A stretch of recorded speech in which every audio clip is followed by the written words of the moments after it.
নমস্কাৰ সকলোকে পুনৰবাৰ মোৰ চেনেললৈ স্বাগতম জনাই লৈ আহিছোঁ। আজিৰ দিনটো ৰাশিফল। আজি হৈছে 28 জুন 2026, অসমীয়া 13 আহাৰ দেওবাৰ।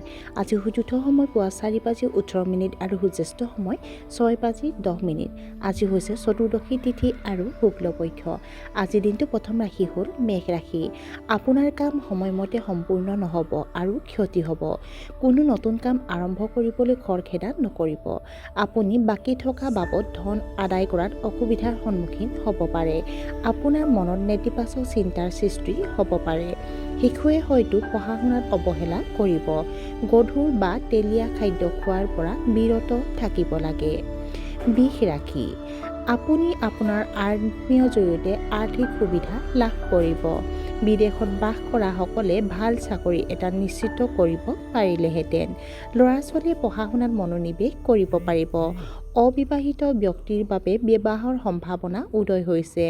আপোনাৰ বৈবাহিক সম্পৰ্কৰ বাবে আজিৰ দিনটো শুভ হ'ব। মিথুন ৰাশি। কৰ্মক্ষেত্ৰত আপোনাৰ প্ৰতিভাৰ শলাগ লোৱা হ'ব। আপোনাৰ স্বাস্থ্যৰ উন্নতি হ'ব। গধুৰ কামৰ বোজা থকাৰ পিছতো আপুনি আপোনাৰ পৰিয়ালৰ বাবে সময় উলিয়াব। উন্নতিৰ সুযোগৰ সৃষ্টি হ'ব। সৃষ্টিশীল সাধনাৰ প্ৰতি আপুনি প্ৰবল অনুভৱ কৰিব। আপুনি হয়তো ঘৰৰ মেৰামতিৰ পৰিকল্পনা কৰিব পাৰে। কৰ্কট ৰাশি। আপোনাৰ সন্তানৰ অগ্ৰগতিৰ বাবে আপুনি আনন্দিত হ'ব। আপোনাৰ পূৰ্বপুৰুষৰ ধন সম্পত্তি বৃদ্ধি পাব। ধৰ্মীয় আৰু আধ্যাত্মিক কামৰ প্ৰতি আপোনাৰ বিশ্বাস বাঢ়িব। আইনী বিষয়ত আপুনি সফলতা লাভ কৰিব পাৰে। কৰ্মক্ষেত্ৰত আপোনাৰ কৰ্তৃত্ব বৃদ্ধি পাব। আপোনাৰ আৰ্থিক অৱস্থা অতি উত্তম হ'ব। সিংহ ৰাশি। খং নিয়ন্ত্ৰণত ৰাখিব লাগে। হৃদৰোগীয়ে অসুবিধাৰ সন্মুখীন হ'ব পাৰে। ছাত্ৰ ছাত্ৰীসকলে পঢ়া শুনাৰ ক্ষেত্ৰত কিছু গাফিলতি দেখুৱাব পাৰে। কাৰো প্ৰতি বেয়া আচৰণ কৰাৰ পৰা বিৰত থাকিব লাগে। আপোনাৰ কৰ্মদক্ষতাৰ প্ৰতি গুৰুত্ব দিব লাগে। আপুনি বুদ্ধি আৰু সদিচ্ছাৰে কাম কৰা উচিত। কন্যা ৰাশি। আপুনি আপোনাৰ কামত সন্তুষ্ট হ'ব। আপোনাৰ এটা উচ্চাকাংক্ষা পূৰণ হ'ব পাৰে। আপুনি আজি বহুত কষ্ট কৰিব। ধৰ্মীয় কাম কাজ আৰু গুপ্ত বিষয়ৰ প্ৰতি আপুনি আগ্ৰহ প্ৰকাশ কৰিব। আপুনি নিজৰ কামৰ প্ৰতি নিষ্ঠাৱান হৈ থাকিব। তুলা ৰাশি। পৰিয়ালৰ সদস্যসকলৰ সৈতে ভ্ৰমণৰ পৰিকল্পনা কৰিব পাৰে। কঠোৰ শব্দ ব্যৱহাৰ কৰাটো এৰাই চলিব লাগে। আপুনি হয়তো আত্মীয়ৰ সৈতে টকা খৰচ কৰিব লাগিব। অতিৰিক্ত খৰচ কৰাৰ প্ৰৱণতাই আপোনাৰ সঞ্চয়ত নেতিবাচক প্ৰভাৱ পেলাব। কোনো তুচ্ছ বিষয়ক লৈ আপোনাৰ বন্ধু বান্ধৱীৰ লগত বিবাদ হ'ব পাৰে। বৃশ্চিক ৰাশি। পূৰ্বপুৰুষৰ সম্পত্তি সম্পৰ্কে আপোনাৰ বিবাদ কমি যাব। আপুনি বাকী থকা ধন আদায় কৰিব পাৰে। আপোনাৰ প্ৰেমৰ সম্পৰ্ক গভীৰ হৈ পৰিব। কৰ্মৰত পেছাদাৰীসকলে ভ্ৰমণ কৰিব লাগিব। মনোৰঞ্জনৰ বাবে যথেষ্ট সময় কটাব।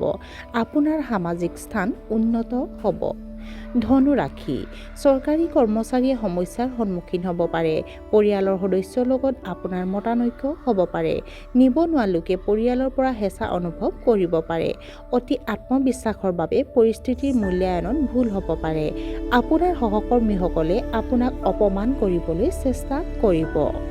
মকৰ ৰাশি। আপুনি আপোনাৰ ধৰ্মীয় আৰু আধ্যাত্মিক কাম কাজৰ প্ৰতি বিশ্বাস ৰাখিব। আপুনি আপোনাৰ পৰিয়ালৰ সদস্যৰ পৰা সম্পূৰ্ণ সহায় লাভ কৰিব। আপোনাৰ বৈবাহিক বন্ধনত মজবুত হ'ব। আপুনি আপোনাৰ কৰ্মক্ষেত্ৰত গুৰুত্বপূৰ্ণ সভাত অংশগ্ৰহণ কৰিব পাৰে। সৃষ্টিশীল সাধনাৰ প্ৰতি আগ্ৰহী হ'ব। আজি আপুনি হয়তো অনলাইন শ্বপিঙত লিপ্ত হ'ব পাৰে। কুম্ভ ৰাশি।